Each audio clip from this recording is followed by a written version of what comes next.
The Red Pill, a Consciousness Manifesto, a life-altering invitation to awaken. Written by Daniel Trimarchi.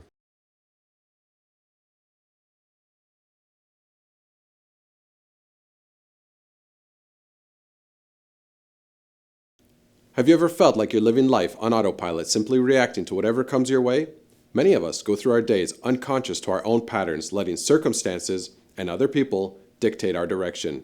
But there comes a moment, a red pill moment, when the fog lifts. In that instant, you see just how differently life could unfold if you started acting consciously and proactively. This piece is about that moment. It's a deep dive into a real-life story that just might mirror your own life more than you expect.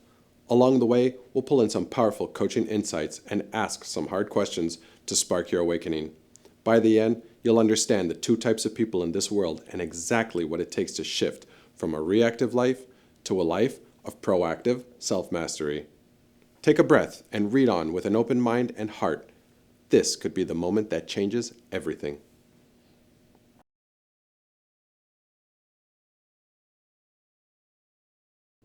The Reactive Path, living on autopilot. Imagine this. You're a small business owner, proud owner of a humble dry cleaning shop. One chilly afternoon, business is slow. A random woman rushes in. In your haste to mop up a spill earlier, you forgot to put out the yellow, wet floor sign.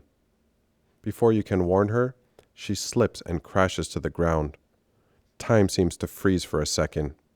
Your heart leaps into your throat as you rush over. She's groaning, claiming her back is injured. Panic sets in. This can't be happening, you think. I should have put the sign. Why did I forget? Adrenaline floods your system. The woman, wincing dramatically, looks up at you and spits out, "You'll be hearing from my lawyer.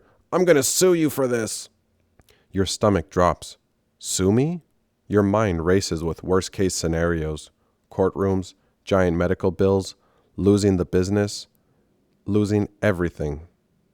Fear takes the driver's seat. In that moment, you're not thinking clearly. You're reacting from pure emotion and terror. What do?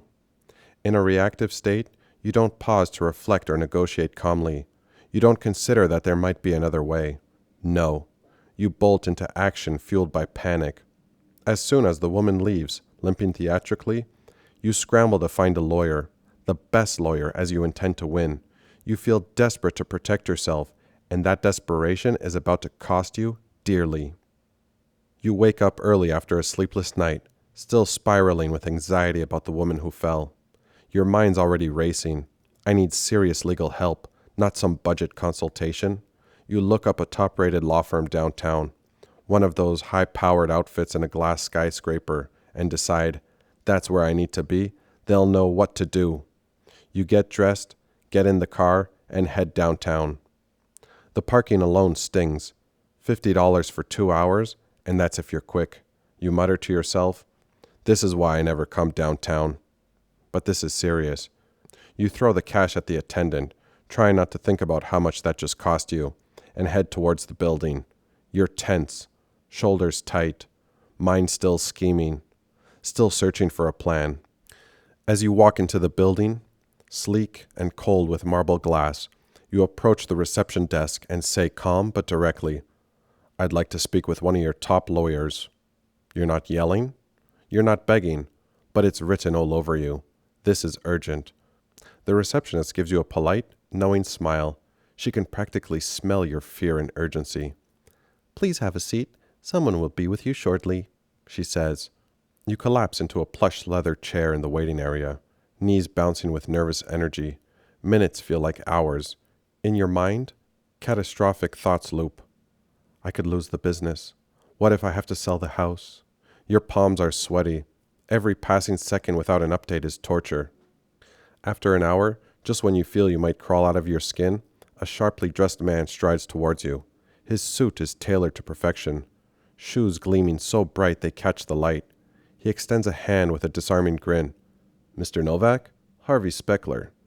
Pleasure to meet you." His tone is warm, but his eyes flick over you in that practiced way a lawyer sizes up a client. You follow him to the corner office with floor-to-ceiling windows. The room exudes success, diplomas, thick law books, a skyline view. You're impressed and intimidated. Mr. Speckler hits a button on the intercom. Donna, could you bring in 2 cappuccinos, please? Cappuccinos? You scarcely treat yourself to anything beyond a regular drip coffee, and here you are being offered gourmet coffee and fine china. You nod numbly, sure, thank you. As you sit there waiting for the coffee, unbeknownst to you, the environment is already working its psychology on you. The opulence, the confident smiles, the subtle cues, it's all designed to assure you, we're the best, we'll take care of everything, at a price. And right now, you're willing to pay anything for that feeling of safety. Once the cappuccinos arrives and the small talk fades, Mr. Speckler leans forward, hands clasped, and says, "So, tell me what happened." You unload the whole story, how you had mopped the floor just minutes before, how the woman fell, what she said. You admit, voice shaking, that you hadn't put the wet floor sign. As you pour your heart out, your expensive lawyer is silently salivating. He hears jackpot. A clear case of negligence, at least on paper. An angry plaintiff, and a panicked defendant with assets. It's the perfect storm, and he's right in the eye of it, ready to make a killing for himself. When you finish, he gives you a reassuring pat on the hand. "Mr. Novak, I understand your situation completely. You've come to the right place. Our firm is the best in the city. We win 96% of our cases. I personally guarantee we'll make this go away for you." His confidence is intoxicating. You exhale for what feels like the first time since the accident. Relief washes over you. Thank God, I'm saved, you think. In this moment, you're utterly convinced. Whatever this man asks for, it's worth it to escape the nightmare of a lawsuit. Mr. Speckler slides a glossy pamphlet across the desk. It's an overview of their services and, more importantly, their fees. He says in a practiced, nonchalant voice, "For a case like this, we require a retainer of $15,000 to get started. That will secure our team's full attention to your case. We'll handle everything." Your heart skips. $15,000 up front?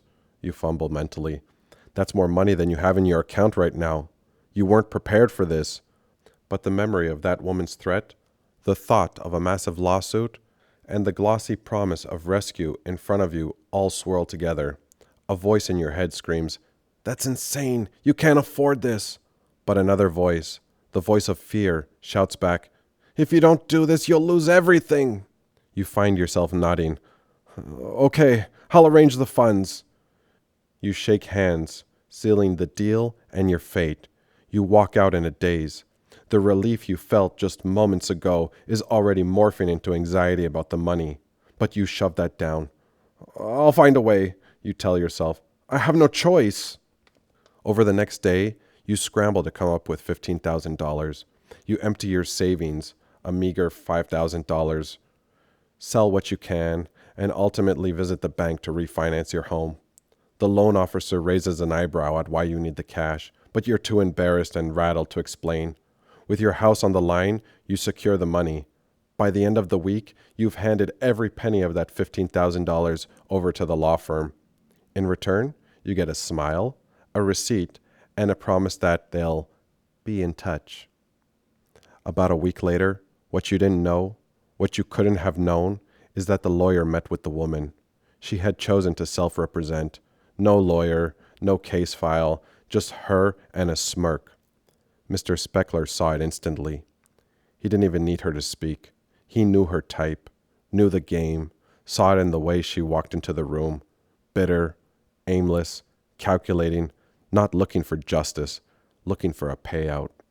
He could have ended it right there. He could have offered her a couple $100s to settle quietly. She would have taken it. That's all she ever wanted. But that wouldn't have served his interest. There was no margin in mercy.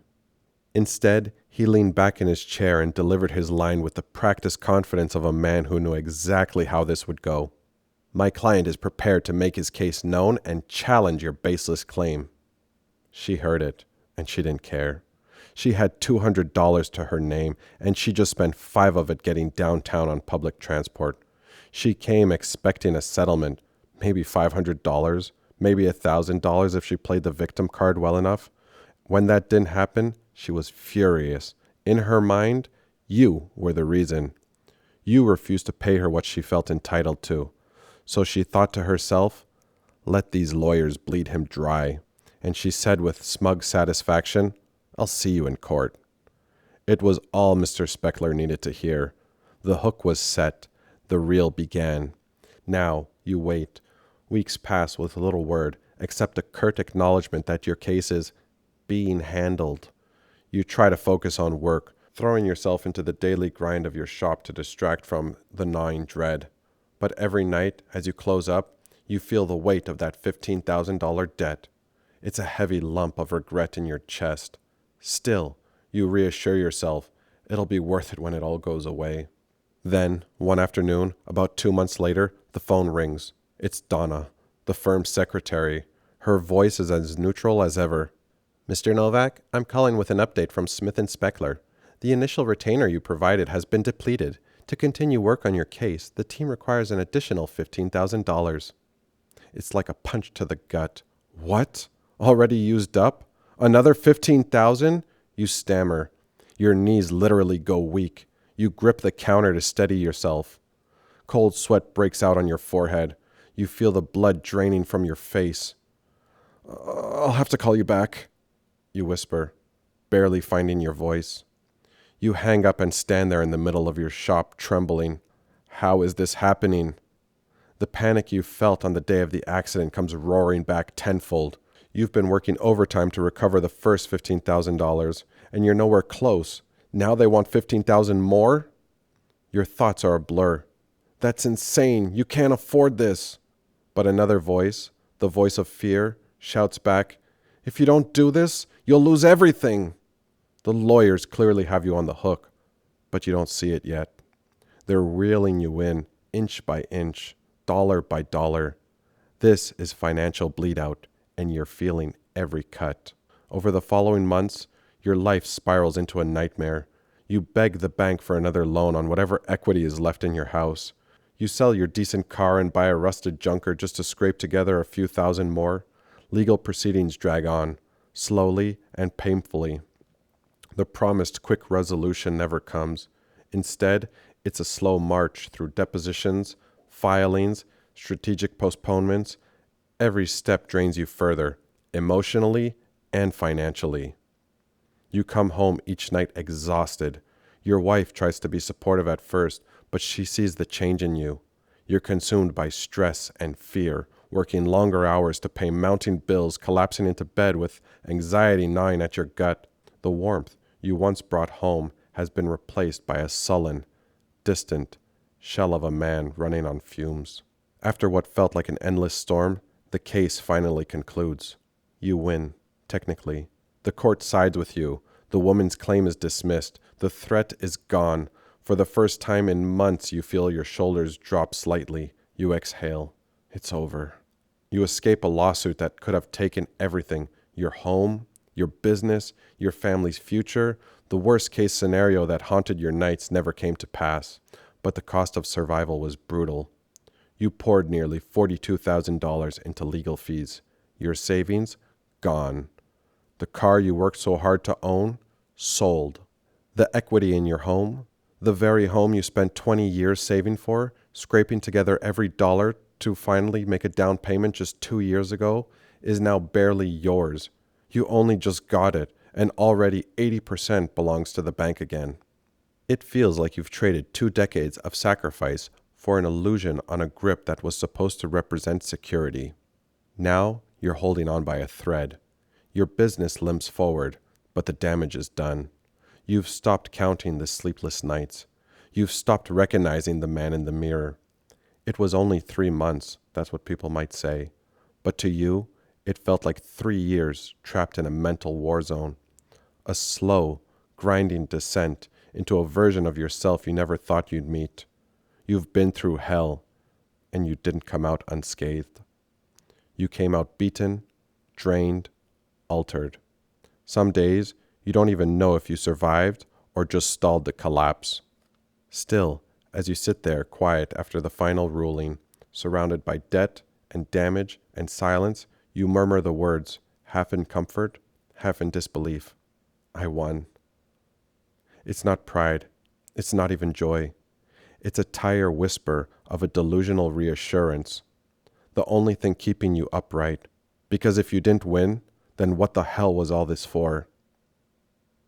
That evening, you drive home in your clunker, engine wheezing, heater long broken. It's dark and bitterly cold. You're shivering, whether from the temperature or from the weight of everything. The windshield fogs up as you pull into the driveway. The house looks the same, but something in the air feels off. Then you see her. Your wife is standing in the doorway, arms crossed, suitcase by her side. Her silhouette is backlit by the hallway light, framed in the stillness like a painting you didn't want to look at. You already know what this is.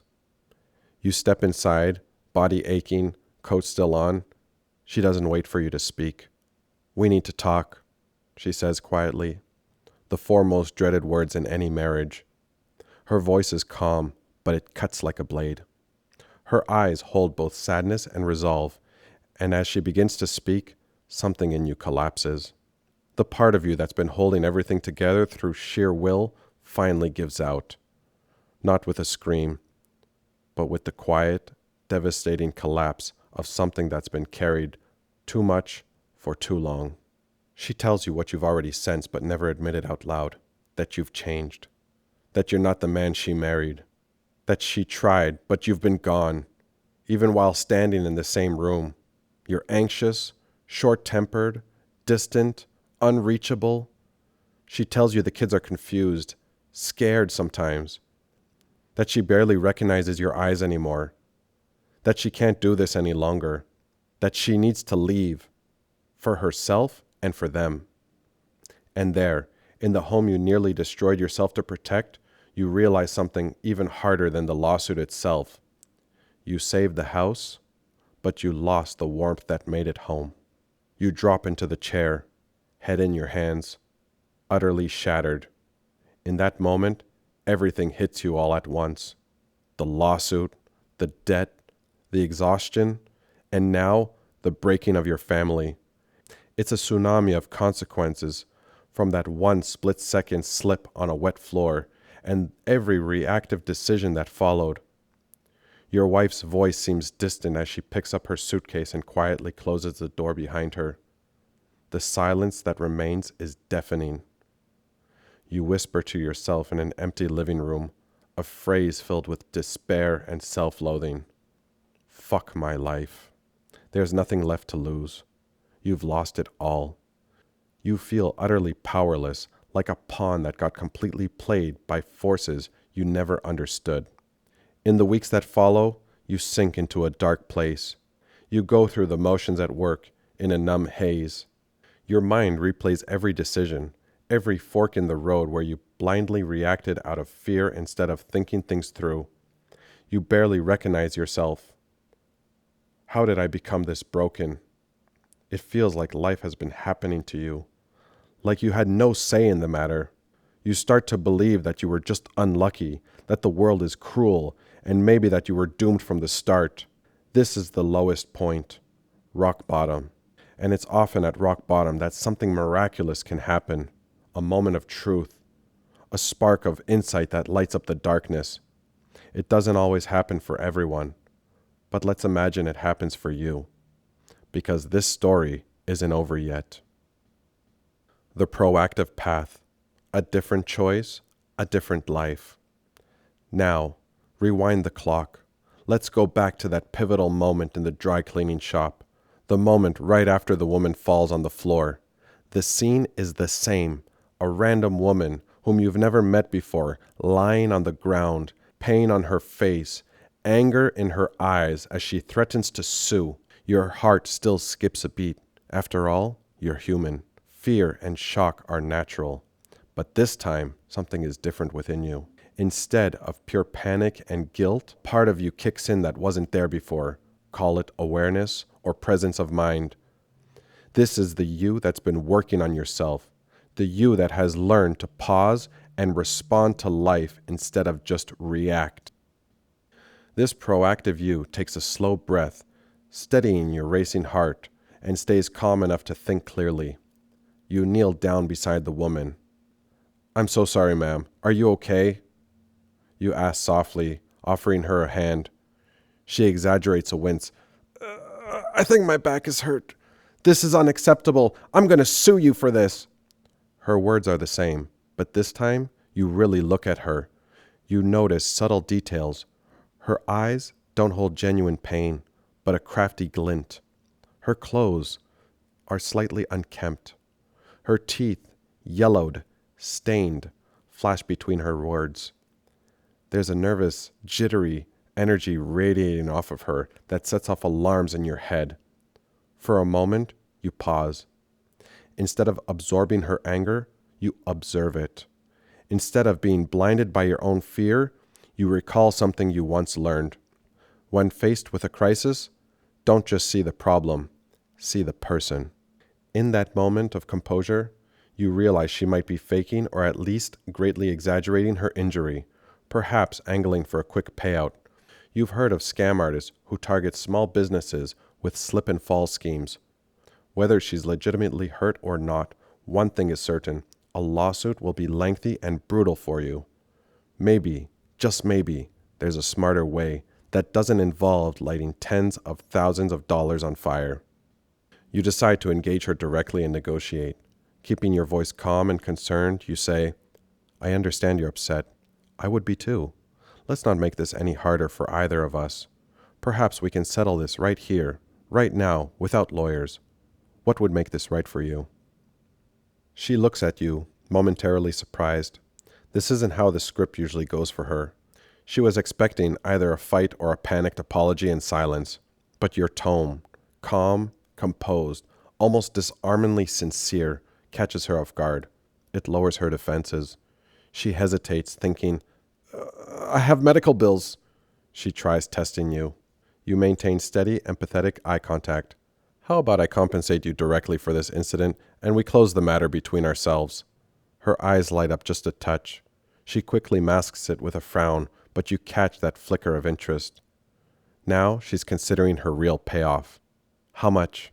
she asks, feigning pain as she sits up. You recall advice you once got from a mentor. In a negotiation, whoever mentions a number first loses. So you let her lead. "What do you think is fair?" She bites her lip, eyes darting. Perhaps she was only hoping to squeeze $50 out of you initially, enough for whatever fix she's after. Sensing you might offer more, greed twinkles in her eye. $100, she says, trying to sound assertive, but you can detect the underlying desperation. She probably thinks she's asking for a lot. You could bargain her down or pretend to think it over, but honestly, $100 is a steal to avoid a lawsuit nightmare. Without hesitation, you nod.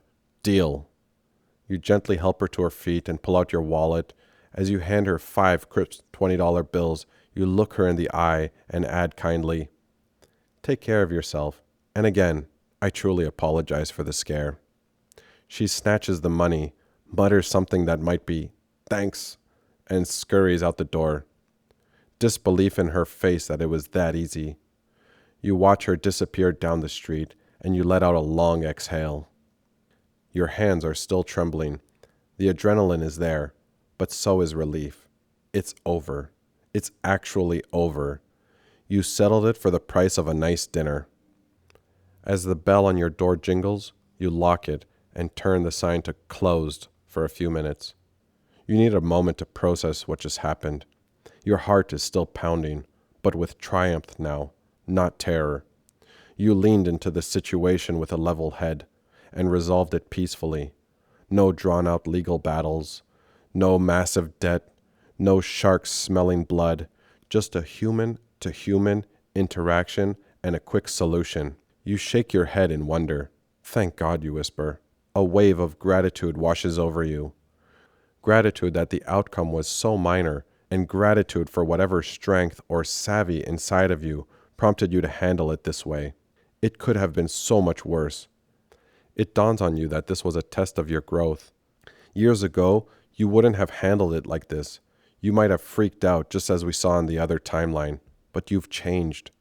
You've spent time working on yourself, learning, practicing, and becoming more attuned to life's signals, and it just paid off in a big way.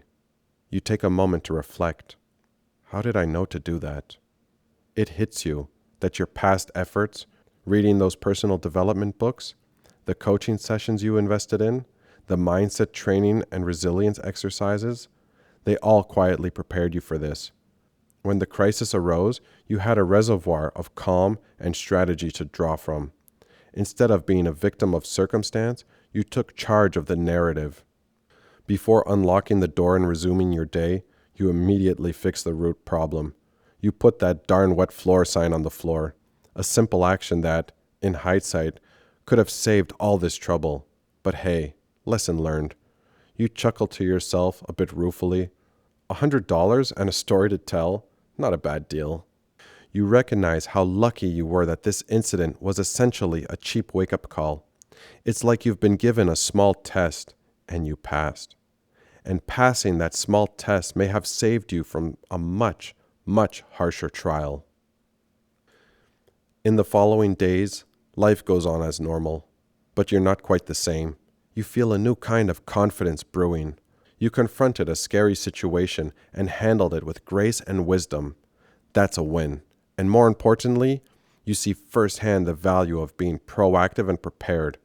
You double-check your insurance policies for the business to ensure you're covered for any genuine accidents.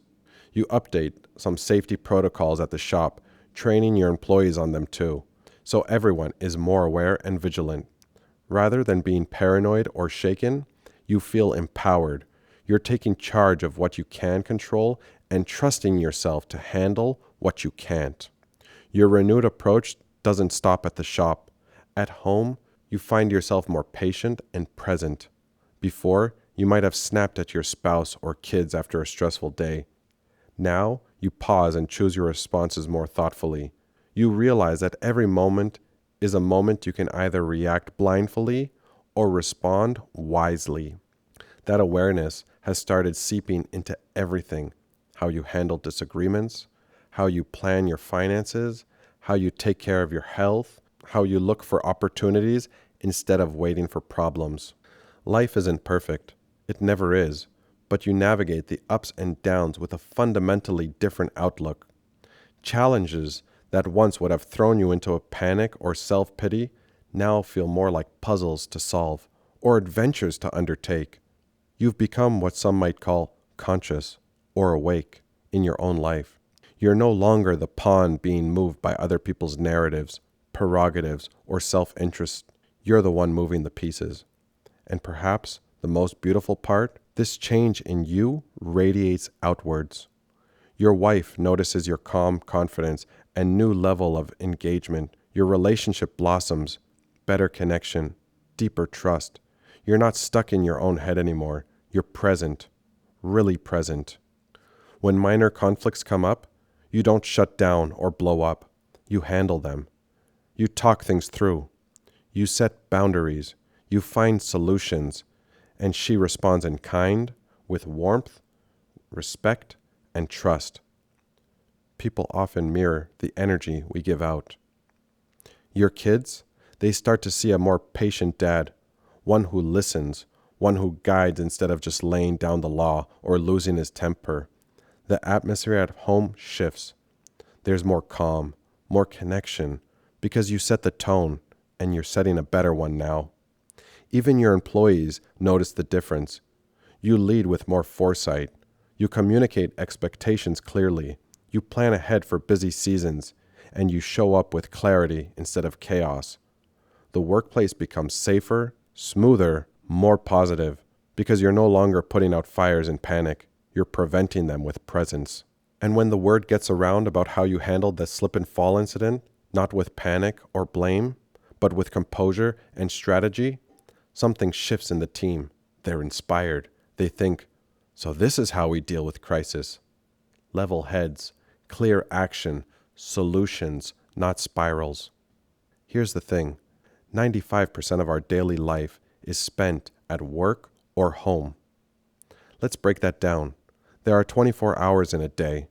Roughly a third, 8 hours, goes to sleep. Another 8 or 9 is spent at work, including lunch. Add 2 hours of commuting, 1 hour there, 1 hour back, with everyone else in the traffic, and now you're down to just 4 hours of free time. And what usually fills those hours? TV, dinner, scrolling, wrangling the kids, trying to decompress from the chaos of everything. What's left? Maybe an hour if you're lucky.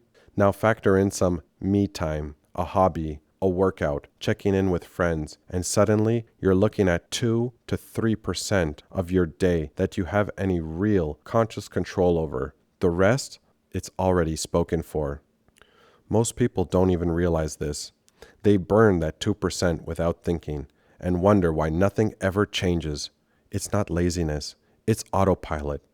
But here's the secret. If you invest that 2%, even just a sliver of it, into conscious development, into mindfulness, vision planning, learning, recalibration, healing, you change the whole equations, because what you do with that tiny window shapes how you show up in the 95%.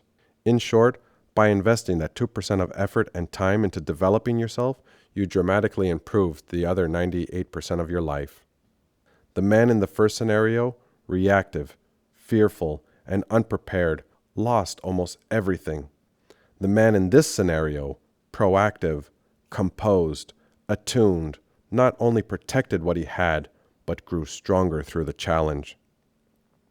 Same initial problem, 2 completely different outcomes, all because of who the person facing the challenge had become. It's not about having more time. It's about using the time you already have differently, intentionally, powerfully. And that is something I teach people how to do every day. Unconscious versus conscious living, understanding the 2 paths. The story you have just lived through, in 2 different ways, illustrates something profound. There are essentially 2 types of people in this world. Those who live unconsciously, reactive, and those who live consciously, proactive. Most of us start on the reactive path, just like our hapless dry cleaner in the first version of the story.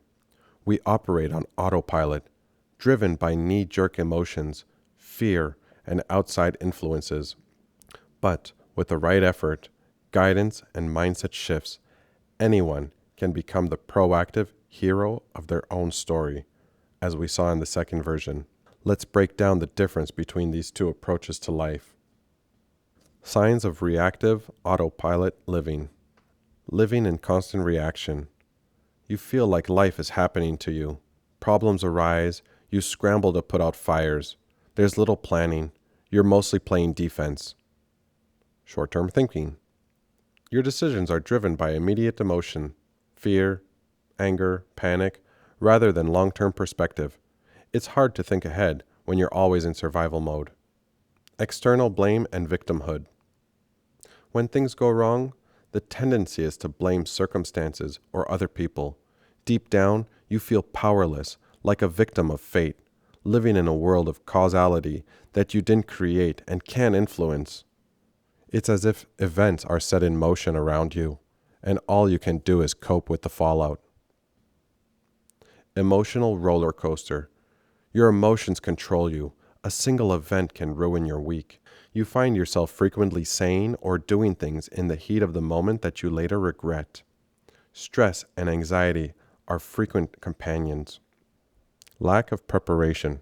Important tasks like insurance, savings, health checkups are often procrastinated until they become urgent. You wait for crisis to force your hand, as opposed to anticipating needs. Stagnation in growth. You're doing the same things you've always done to cope, even if they're not really working. There's little intentional self-improvement. You're often caught off guard by challenges that a bit of training or knowledge could have mitigated. Signs of proactive, conscious living. Taking initiative. You feel like life is happening through you. You actively shape your days with plans and intentions rather than waiting for problems. You anticipate and prevent them when possible. Future-oriented mindset. You pause in stressful moments to consider the bigger picture. You ask, if I do this now, how will it affect me later? This helps align your actions with long-term goals and values instead of just seeking immediate relief. Personal responsibility. You own your choices. When something goes wrong, your first thought is, all right, what can I do about this? What can I learn from this? Blame and excuses take a back seat to accountability and learning. Emotional regulation. This doesn't mean you don't feel emotions. You do, deeply, but you've learned techniques to keep them from hijacking your behavior. You might take a deep breath, gather yourself, and respond thoughtfully. Others may even comment on how calm or grounded you seem under pressure. Preparedness and planning. You invest time in preparation and personal development. You have insurance, emergency funds for the unexpected, and continually educate yourself through books, courses, coaching, and you practice skills before you need them. It's like you're building a toolkit so that when something happens, you're ready. Continuous growth. You seek out opportunities to improve, whether it's learning better communication for your marriage, developing resilience through challenging hobbies, or practicing mindfulness to know yourself better. Each year, you can look back and say, I've grown in these areas, and it pays off when life tests you. Reading these lists, you might clearly identify which side you lean towards, or you might see a mix of both in different areas of your life. No one is 100% one or the other. We're all works in progress. The key is to notice where you currently stand so you can plot a course for change. Now, let's pause for a moment and turn the lens towards you.